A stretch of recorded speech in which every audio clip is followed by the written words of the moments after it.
말이죠. 한성고 사건 그 판정 승부 조작에서는 빼놓고 갈 수 없는 일인데 말이죠.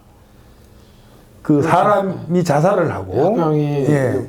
심판이 그 경기를 그때만 10초가 나겼나요? 한 7번인가 6번인가 계속. 그러니까 보니까 9초 간격으로 한 번씩 그 경고를 줘가지고 감점패를 시켜서 그 이제 완전한 승부 조작, 악의적인 승부 조작이거든요. 그래서 대표적인 거였죠. 예, 그래서 뭐 참 그 태권도가 심지어 청와대에서까지 관심을 가질 정도로 사건이 커지고 사람이 자살을 하는 사건까지 일어났고, 또 심지어 제가 그 공중파 방송하고 제가 직접 뭐 저도 국제심판을 했던 사람 입장에서 어떠냐고 물어서 내가 답변해 준 일이 있었습니다만은, 이런 사건은 뭐 앞으로도 일어나지는 않겠지만 그 한성호 사건은 너무나 큰 사건이었다.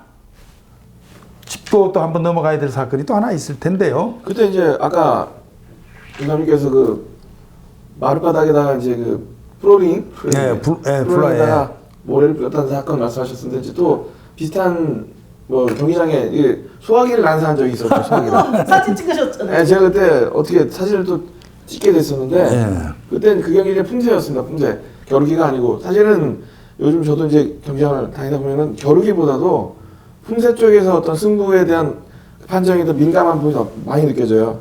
겨루기는 전자욱을 하다 보니까 그래도 좀 과거에 비해서는 판정 자체에 대한 시비가 좀 많이 줄어들었다고 그렇죠. 보는데, 네, 그렇습니다. 품새는 뭐 다들 아시다시피 기준 자체가 좀 주관적인 부분도 있고, 또 아직 품새가 경기화되는 과정에 있다 보니까 그런 시비가 사실 있는 게 사실이고, 또 이 사건 자체가 아마 2013년 정도였었습니다. 그때 국가대표 선발전이었었는데 판정 코치가 이제 나간 거죠. 코치가 이제 결과에 불복을 하면서 이제 울분을 참지 못해서, 그 선수도 굉장히 유명한 선수입니다. 그 코치도. 당시에 그 성이 저하고 같아요. 그렇죠. 예, 같은데 굉장히 운동 아주 상당히 그때만 해도 충격적일 정도로. 제가 아침에 그때 한 10시인가 경기장을 들어갔는데 갑자기 그 경기장에 그 안개 같은 게 푹 하는 거예요. 들어가자. 저기 막 뿌리고 나서 들어간 거죠. 그래서 불이 난 줄 알았습니다. 소화기가 터졌으니까 불이 난 줄 알았는데, 누가 이제 막 뛰쳐나오는 거예요. 저 이제 누군지 몰랐죠. 근데 그 사람이 이제 뿌리고 나오지, H 사범이 소화기 뿌리고 뛰쳐나오고 사범이 아니고 홍코치지. 홍코치인데 그렇죠, 예. 그 여성 사범입니다. 본인도 뭐 아주 그 실력도 출중한 그 대표 선수 출신의 선수고 그랬는데, 뭐 너무나 억울하다는 표현을 과격하게 한 거죠. 그때 마침 뿌리고 나오다가 저랑 마주쳐가지고 제가 그냥 얼떨게 사진 찍었었죠 그때. 참 이런 얘기를 태권도 방송에서 역사 속에 이런 기록들인데 다시는 되풀이하지 않아야 되겠다는 얘기로 이어가고 있습니다.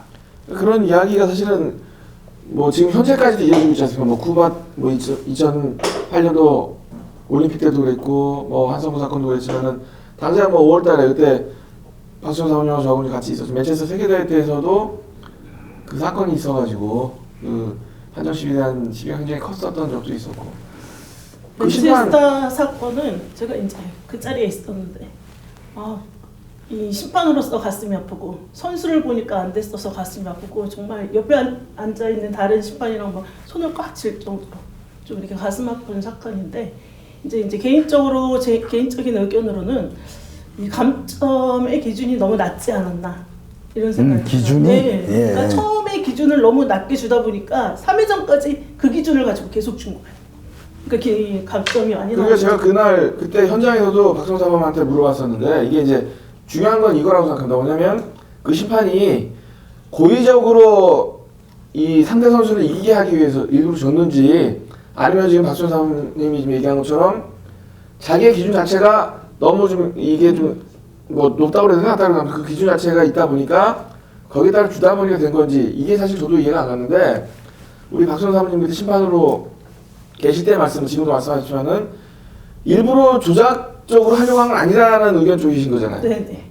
승부 조작이라고 보진 않는다. 그때가 그 상대 선수 자체가 그 개체지인 영국 선수하고 네. 차기 이제 또 굉장히 뜨고 있는 중국 중국 선수와의 선수하고. 경기였기 때문에 그또 두 선수가 굉장히 여자 선수 라이벌이죠. 이 국제대회 항상 앞두는 여자 헤비급에서 라이벌들인데 그러다 보니까 그게 경기 또 결승전이었고 누구나 바라보고 있는 집중하고 있는 경기였기 때문에 저도 이해가 안 갔던 게 저기서 일본에 저렇게 경기를 왜 일본 그렇게 맞출까? 절대 못해요.